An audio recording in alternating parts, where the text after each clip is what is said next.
जय श्री राम, हर हर महादेव। मैं अधिवक्ता बागेश श्रीवास्तव वाराणसी से पुनः आप लोग के समक्ष उपस्थित हूँ एक नया वीडियो लेकर नए ऊर्जा के साथ। और मुझे विश्वास है कि आप लोग भी ऊर्जावान होंगे। हम लोग चर्चा कर रहे थे पिछले वीडियो में भारतीय नागरिक सुरक्षा संहिता के अध्याय 36 डिस्पोजल ऑफ प्रॉपर्टी के बारे में। हम लोगों ने धारा 497 का चर्चा कर लिया था। अब गतांक से आगे हम लोग देखेंगे कि आगे का प्रावधान क्या क्या है। तो ये धारा 498 कह रहा है कि order for disposal of property eight conclusion of trial, मतलब जो संपत्ति है उसका विचारण की समाप्ति पर संपत्ति के बयान के लिए आदेश कैसे दिया जाएगा। मतलब जो विचारण हो रहा है और उसकी समाप्ति हो जाएगी तो फिर उस संपत्ति का क्या होगा उसके बारे में ये बता रहा है। ये कह रहा है कि वेन एन इन्वेस्टिगेशन इंक्वायरी और trial in any criminal case is concluded, the court or the magistrate may make such order as it think fit for the disposal by destructions, confiscation or delivery to any person claiming to be entitled to possession thereof or otherwise of any property or document produced before it or in its custody, or regarding which any offence appears to have been committed or which has been used for the commission of any offence। उपधारा एक कह रहा है कि जब किसी आपराधिक मामले में अन्वेषण, जांच या विचारण समाप्त हो जाता है तब न्यायालय या मजिस्ट्रेट उस संपत्ति या दस्तावेज को, जो धारा हम लोग 497 में अभी देखे थे, दस्तावेज को जो उसके समक्ष प्रस्तुत की गई है या उसकी अभिरक्षा में है या उसके बारे में कोई अपराध किया गया प्रतीत होता है या जो किसी अपराध के करने में प्रयुक्त की गई है, नष्ट करके, मतलब अगर जो उस तरह का प्रॉपर्टी है तो उसको नष्ट करने के लिए आदेश किया जाएगा, अधिग्रहण करके या किसी ऐसे व्यक्ति को प्रदान करके जो उस पर कब्जा करने का हकदार होने का दावा करता है या किसी अन्य प्रकार से उसका बयान करने के लिए आदेश दे सकेगा जैसा वह ठीक समझे। मतलब 3-4 चीज़ें वो कर सकता है, या तो उस डॉक्यूमेंट को या प्रॉपर्टी को नष्ट करने का आदेश कर सकता है या अधिग्रहण करने का आदेश कर सकता है, या ऐसे व्यक्ति को जो उसका हकदार है, इंटाइटल है, जिसने दावा किया है उस संपत्ति के संबंध में, उसको प्रदान करके कर सकता है, जो भी जैसा स्थिति हो। अब वो धारा 2 कह रहा है कि an order make be made under subsection 1 for the delivery of any property to any person claiming to be entitle to the possession thereof without any condition or on condition that the executes a bond with or without surety to the satisfaction of the court or the magistrate engaging to restore such property to the court if the order made under subsection 1 is modified or set aside on appeal or revision। अब धारा 2 एक कदम आगे बढ़ के ये कह रहा है कि किसी संपत्ति के कब्जे का हकदार होने का दावा करने वाले किसी व्यक्ति को उस संपत्ति के प्रदान के लिए उपधारा 1 के अधीन आदेश किसी शर्त के बिना या इस शर्त पर दिया जा सकेगा कि वह न्यायालय या मजिस्ट्रेट को समाधानप्रद रूप से यह वचनबद्ध करते हुए प्रतिभोग सहित या रहित बनपत्र निष्पादित करे कि यदि उपधारा 1 के अधीन किया गया आदेश अपील या पुनरीक्षण में रूपांतरित या पास कर दिया गया तो वह उस संपत्ति को ऐसे न्यायालय को वापस कर देगा। अमूमन प्रैक्टिकल में आप लोग देखते होंगे, जब भी आप लोग न्यायालय से कोई गाड़ी रिलीज कराते हैं या कोई इस तरह का कराते हैं प्रॉपर्टी जो अपराध से संबंधित रहता है, सीज हो गया रहता है, तो उसमें न्यायालय अंडरटेकिंग लेती है और उतने ही वैल्यू की आपसे प्रतिभूति भी लेती है कि यदि कभी आपको वापस करना पड़ा तो आपको उतना वैल्यू का वापस करना पड़ेगा। तो ये उपधारा 2 हो गया। उपधारा 3 कह रहा है कि ये कोर्ट ऑफ सेशन में instead of itself making an order under subsection 1 direct the property to be delivered to the chief judicial magistrate who shall thereupon deal with it in the manner provided in section 503, 504 and 505। अब यहाँ ये कह रहा है कि उपधारा 1 के अधीन स्वयं आदेश देने के बदले सेशन न्यायालय संपत्ति को मुख्य न्यायिक मजिस्ट्रेट को प्रदत्त किए जाने का निर्देश दे सकेगा, जो तब उस संपत्ति के विषय में धारा 503, 504 और 505 में उल्लिखित रीति से कार्रवाई करेगा। मतलब आगे हम देखेंगे कि 504 और 503, 505 में क्या है, उसके अकॉर्डिंगली रहते हुए सेशन न्यायालय जो है, जो धारा 2 और 1 की बात कही गई है उसके अलावा ये काम कर सकता है। अब उपधारा 4 करें, except where the property is livestock or is subject to speedy and naturally decay, or where a bond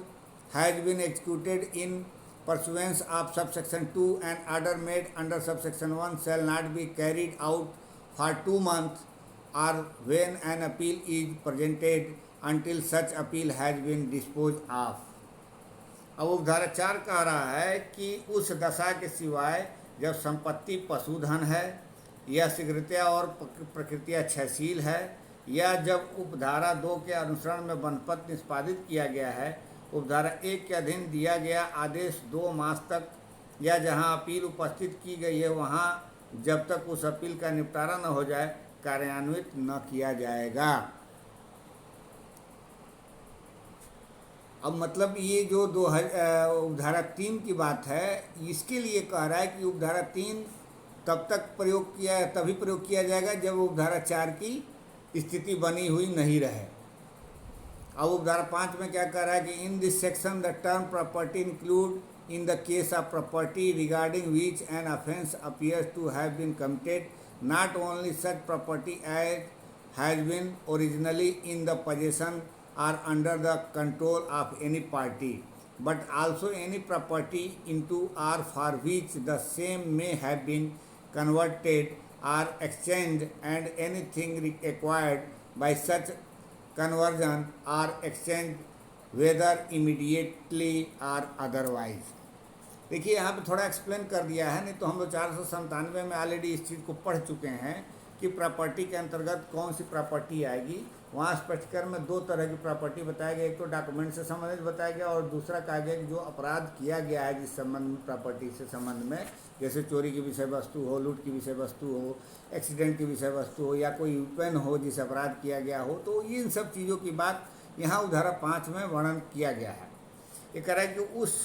संपत्ति की दशा में जिसके बारे में अपराध किया गया प्रतीत होता है, इस धारा में संपत्ति पद के अंतर्गत न केवल ऐसी संपत्ति है जो मूलतः किसी पक्षकार के कब्जे या नियंत्रण में रह चुकी है, वरन ऐसी कोई संपत्ति जिसमें या जिसके लिए उस संपत्ति का संपरिवर्तन या विनिमय किया गया है, और ऐसे संपरिवर्तन या विनिमय से चाहे तत्काल या अन्यथा अर्जित कोई चीज़ भी है।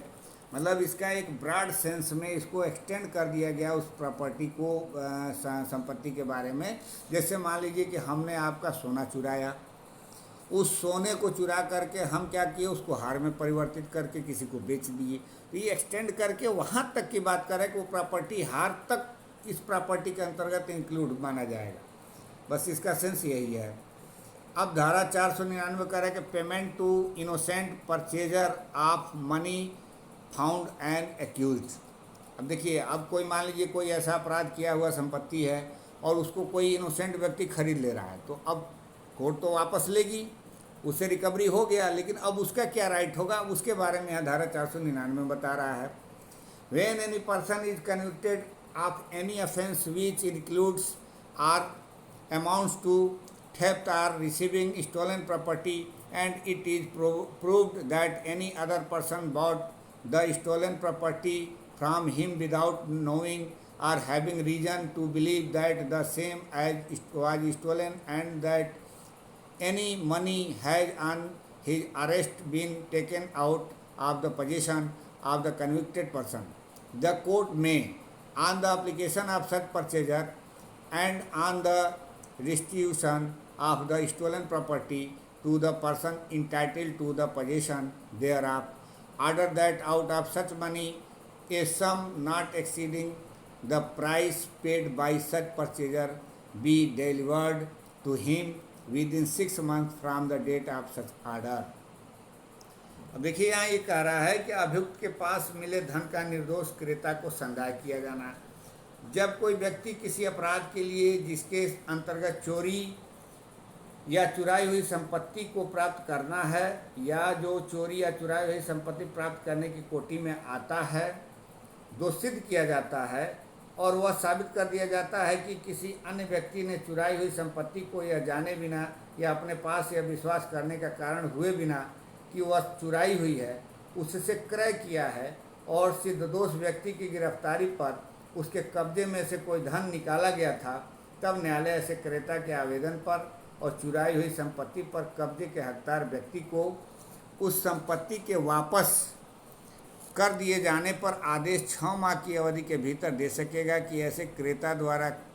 दिए गए मूल्य से अनधिक राशि ऐसे धन से उसे प्रदत्त किया जाए। बात वही हुआ कि चूँकि वो इनोसेंट परचेजर है, बोनाफाइड परचेजर है, उसको नहीं पता था कि ये अपराध से संबंधित ये संपत्ति थी, अब उसने क्रय कर लिया,